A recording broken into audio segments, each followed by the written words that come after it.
des sons, il y a toujours des signes. Et j'ai confiance à toi et à ces paroles que je vais prêcher ce matin. Ça va apporter la joie, le changement dans nos vies, Jésus.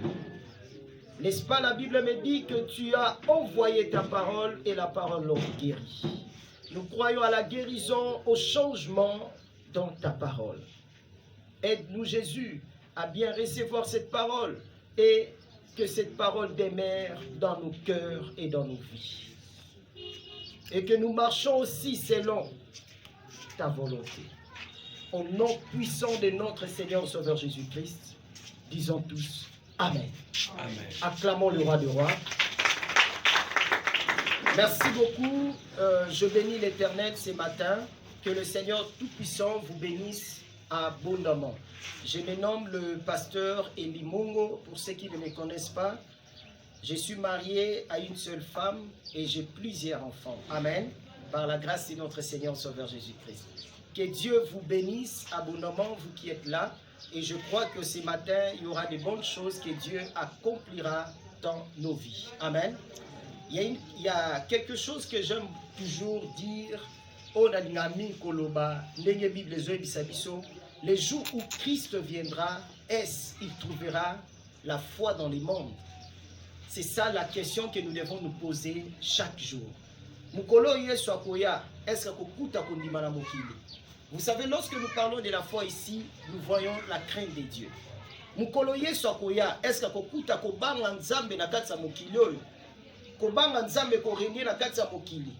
parce que la Bible est que batu o bazaki kosala malamu ba okomusa mabe mabe kokoma malamu malamu ekoma mabe.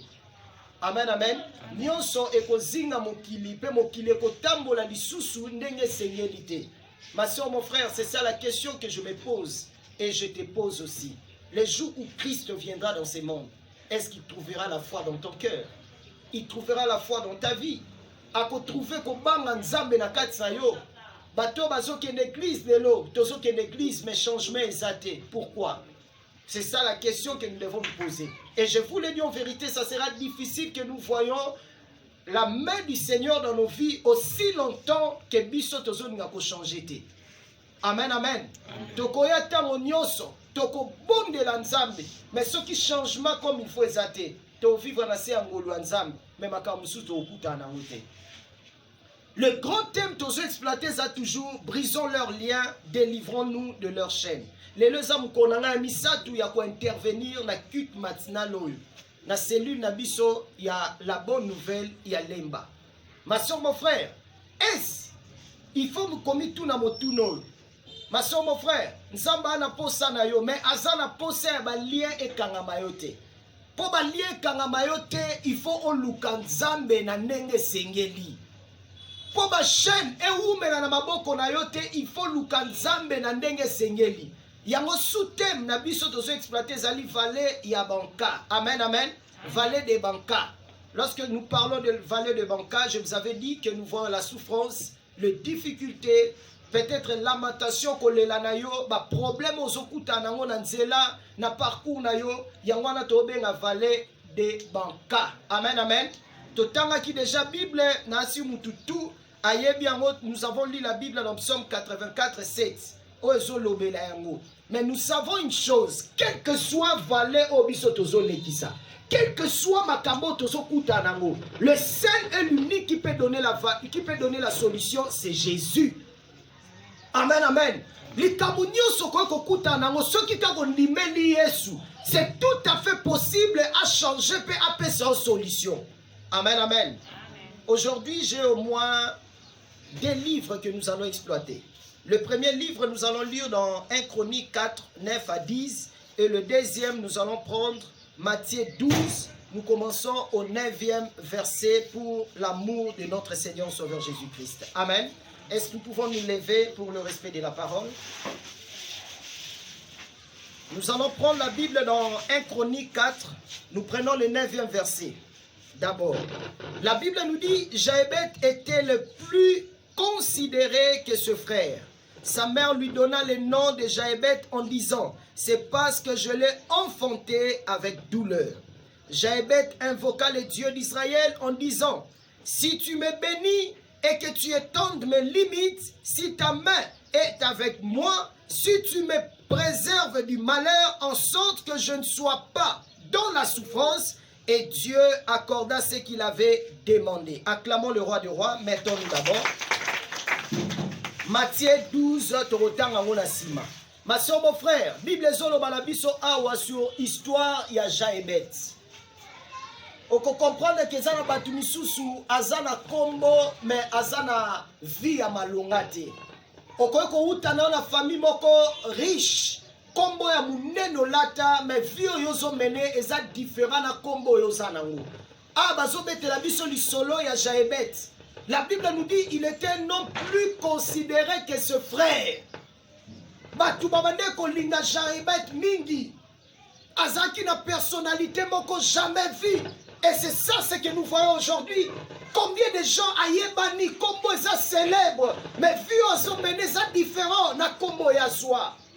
La Bible nous dit maman naye apesa kombo na pourquoi abeti lisolo alobi po na bota qui est na douleur. Na bota qui est na pasi. Alingaki mwana na mingi po bota qui est na pasi. Ma soeur, mon frère, na moni ba mama ko bota mwana. Tangazo bota avant bota mwana ya a préparer nyonso. Vous savez ceux qui mutana mbongo ebi que surtout jeune fille azolinga bota mwana ye oyebi ko préparer nyonso. Amen amen. Atie biloko nyonso esengeli. Ba pampers tout ça se prépare. Parce que tu attends la bénédiction. Et c'était pareil pour Jaébet. Kobota baboti Jaébet ezagi na pasi. Maman na sala nyonso tout pour na mwana ye.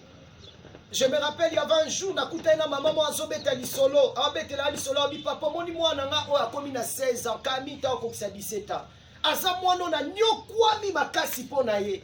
Nini ona sali te po mwana ngo aza malamu. Na sali nyonso tu mwana na sombela ke biloko a cher bilamba e cher na latisa e bien na sala nyonso pona mwana ngai metala lelo mwana nga nenga koma mwana wana vi moko ondima te akata déjà singa. Amen amen. Nyonso mama oloba ya yo karate aza capable voir même aussi ma maman abotie na nzoto. Ma soeur, mon frère, je dis toujours aux chrétiens tala oza mwana mwasi tamba zola kisonzela c'est que muto zola kisonzela yebi. Amen amen. Tout se paie si bas. Oh yozo simba wana na nzoto yeba qu'un jour bano pe robota baza basi ba simba wana nzoto. Soko sa mwana mobali ozo simba papa no na nzoto un jour bana na pe ba simba na nzoto. Maman na bisinga no bi papa na supporter lisusu ko zana mwana ngate. Na supporter su ko fanda na mwana te pona lembiye. Na bisi mama o lembiye mais o kolemba charge na yote. Mukolo problème ko komela ba tu na peka yo. Amen, amen. Bon, tout n'a pas carayo. Nini. Tu dois faire de tout le moyen pour aider ton enfant. Amen, amen. Tala okokobota moi non la douleur. Mais comment on a âge moko obayeye. Okokasuko supporter était. Que dire de cet homme qui était boité de naissance? Bible se bisabiso libota na moko on le portait et on le plaçait devant la porte du temple. Devant la belle porte pour demander l'argent à tout ce qui passait. Ma soeur, mon frère, nazomi tuna motuna, papa pe maman et moi, ya moi na mobali ya zawapi. Baboti na ba lembiye. Le msuton babota ke mutu tout espoir ezalaki qu'un jour moi no akotambola. Mais koko me na tambola moi na tambola ate age poussani. Baboni te chaque jour biso tozo lié ça. Chaque jour to sala nyonso tout pona e. Qu'est-ce que nous devons faire? Balukeli musala. Ndeko mwasi ndeko mobali mutu azo simba o lelo mutu azo soutenir yo lelo mukolo ezali akobaye yo. Amen amen. L'homme restera toujours l'homme. Moto aza na motema mutu yango moni Yesu alobi Yesu nzamba alobi nini alobi na biso clairement qu'il soit maudit celui qui se confie à l'homme mais qu'il soit béni celui qui se confie à Dieu. C'est très important. Est-ce que combien de la terre est ma soeur, mon frère, Bible, il était le plus considéré de sa famille. Yangoana, comme on est qui célèbre. Maman n'a pas dit cela parce que je lui ai enfanté dans la douleur. Nanyo kwa mi pona bota mwana nga oyo. Eza batu misusu soka tali mama tali mwana lobi ah lisu nango moko na beta li solo ao. eza ndeko moko mobali mama na bango kombo ezalaki ya mami. Amen amen. Mama na bango wana bota kaka ye moko mwana mobali partout akokenda kenda na mwana ye mwana zokola na maboko na ye mama wana lingaka te mutu asima mwana ye. Je me rappelle il y avait un jour mama wana asala crise akufa tango akufi mwana wana koli akoma omela babangi akoma omela bimela mela. Ma soeur mon frère je me rappelle moko mosusu azotambola na nzela aomema biloko ya kilo akitisi yango na se en plein moi akitisi yango na se atali likolo agangi na mongongo makasi aya mami bando kenda vi na etika na souffrance. Mama nayebisaka batu boye eloko motu yo kopesa mwana yo eza kolakisa nzela ya Nzambe. Nyonso okoki kopesa ye nayebisa eloko moko eza na limite nango okoka kosimba vi ya mwana otisuka te. Amen amen. Il était le plus considéré parce que maman n'a pas eu la douleur. Mais dans la prière, il y a Jaébet. Jaébet invoqua les dieux d'Israël en disant: si tu me bénis et que tu étendes mes limites, alors et que on étendre ma limite, ça veut dire Jaébet souffrait. Malgré il était le plus considéré, les noms étaient célèbres, mais il souffrait. Et ça là-bas, si vous êtes tali beauté, otali mwana mwasi nenga zali taille on dit ma outute. Mais si otali na famille na bango, la façon dont la fille vit on dit ma pété. Amen amen. Ce qu'a sengité à Goliath. Ce qu'on nous quitte sur ma passion moyen au vivre comme il faut zater. Ma soeur, mon frère, la prière que nous allons prier aujourd'hui, Seigneur, étends nos limites. Bénis-nous.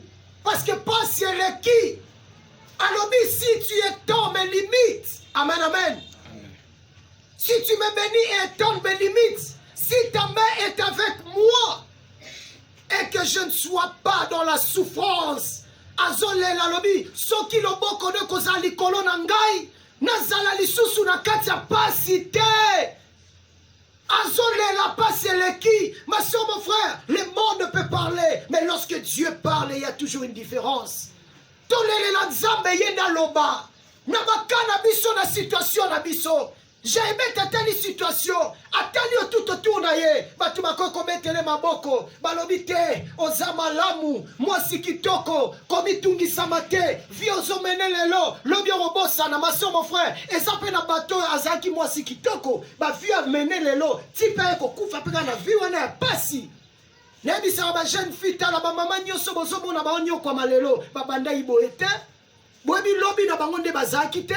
Je me rappelle, il y a une maman a commis déjà mukolo yatambolaka na photo na ye nenga zalaki jeune atambwa nango enseigne nango mbongo botande na zalaki botande na komi via pasi na osala nini ba maman tozomona bakoli lelo bazaki peka lokola yo na ngai. Ils ont aussi passé ce temps yo leki lelo. Yango Bible zo bisa biso jeune réjouis-toi mais sache une chose, il y aura un jour Dieu t'appellera au jugement. Encore qu'aux en Europe, aux en Amérique, aux en Océanie, bisika nyonso tozali yeba ke mokilo ezala yote. Okomema mokili na motu mukolo ezali okolemba. Kolia komela okolembango, age kopusana, neko mwasi neko mobali. C'est le temps de chercher la face du Seigneur. Yango na ebandeli avant na kota na profondeur na lobi boy. Est-ce le jour où Christ viendra, il trouvera la foi dans le monde?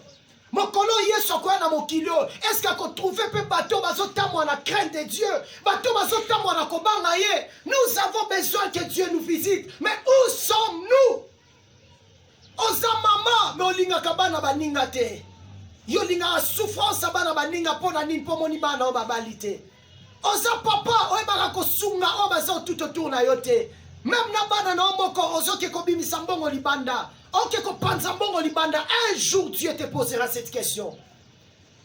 Ma soeur, mon frère, tu peux avoir un nom considéré. Oh, ma tout bayebi. Mais naebi soboy, okozala limité. La souffrance va toujours te suivre.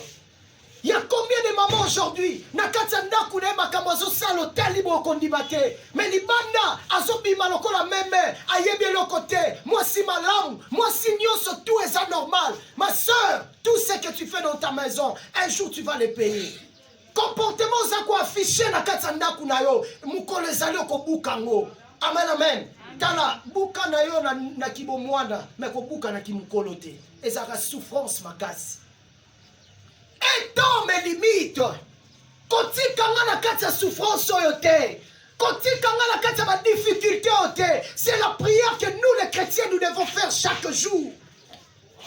Valé à Banca, combien de gens parmi nous ils pleurent par rapport à leur situation? Combien de gens parmi nous ils se lamentent par rapport à ce qui arrive aujourd'hui dans leur vie? Combien de gens parmi nous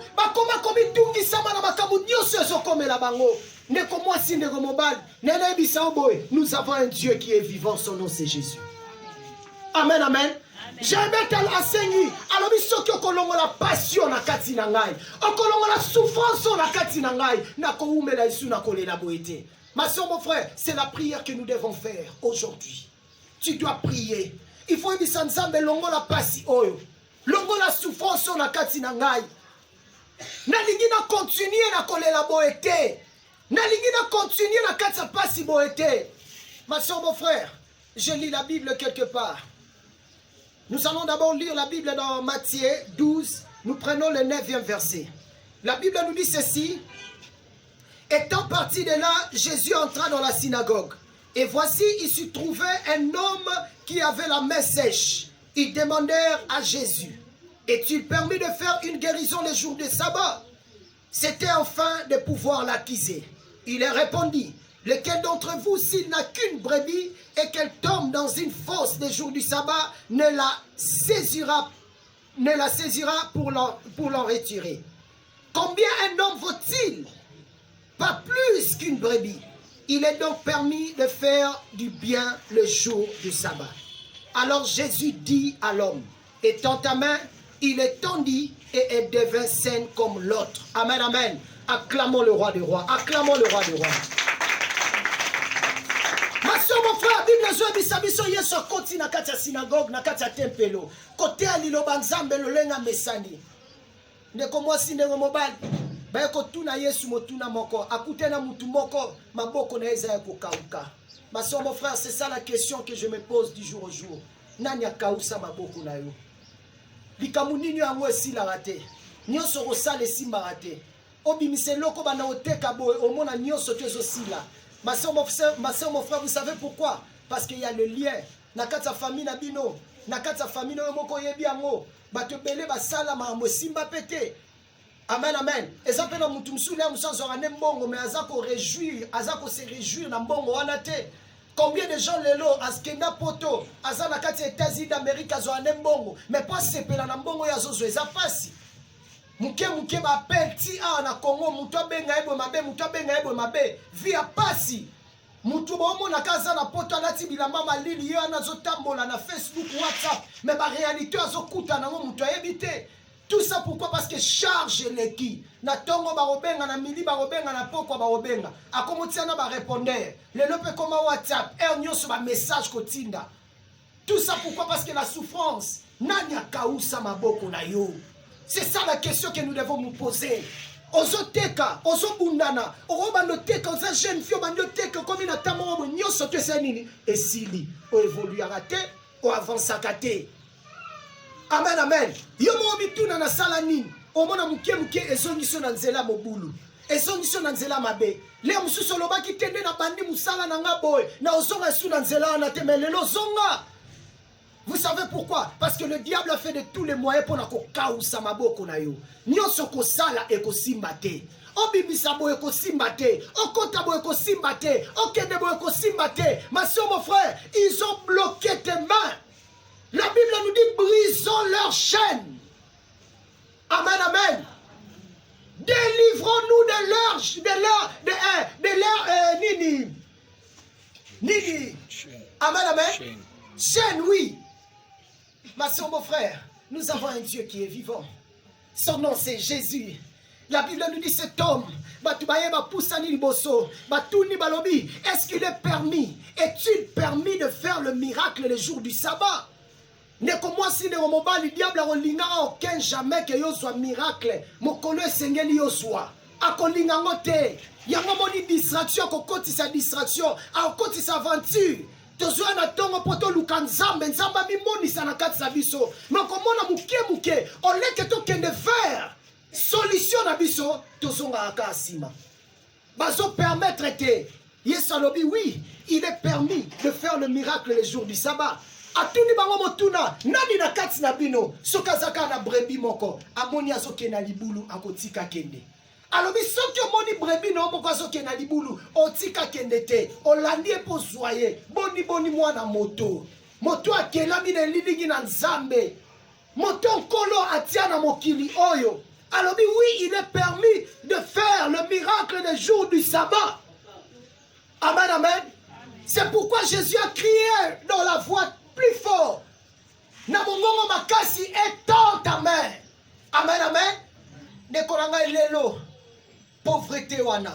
Sécheresse kanga maboko na yo. Il faut nzamba kweisa yango. Amen. On ne peut pas continuer toujours dans cette allure. Ma soeur, mon frère, étends ta main. Dieu va étendre aussi sa main. Nous devons chercher la face du Seigneur. Le lien familial. Le lien kangabiso. Amen, amen. Ma chaîne blocabiso. Oh, il a été tu évolué, tu avancé. Combien de mamans na katsabiso awa? Bakoma komi tuna mitune belé par rapport à ma vie na bango.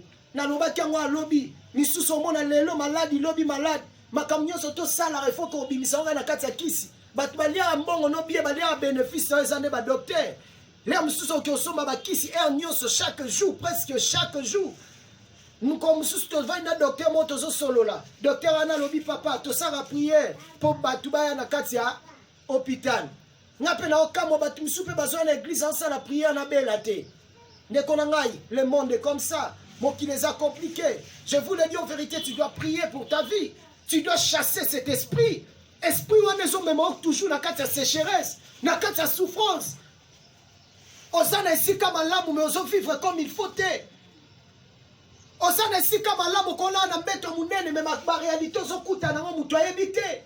Ma kabo kuta na on a vu na yo, est-ce que vraiment, et ça n'a sa volonté ensemble. On comment le rôle à moi n'étiqué, mais on s'en a baboti. Dans la vie, on n'est comment. Ma soeur, mon frère, nous devons chercher la face du Seigneur. Et tombe les limites. Nous allons prier. Aujourd'hui, tu dois prier. Tu dois briser tous ces liens. Le Dieu puissant et vivant.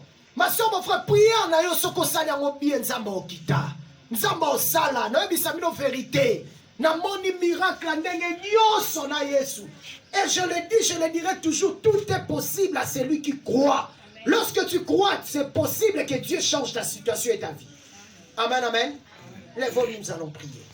Que le Seigneur...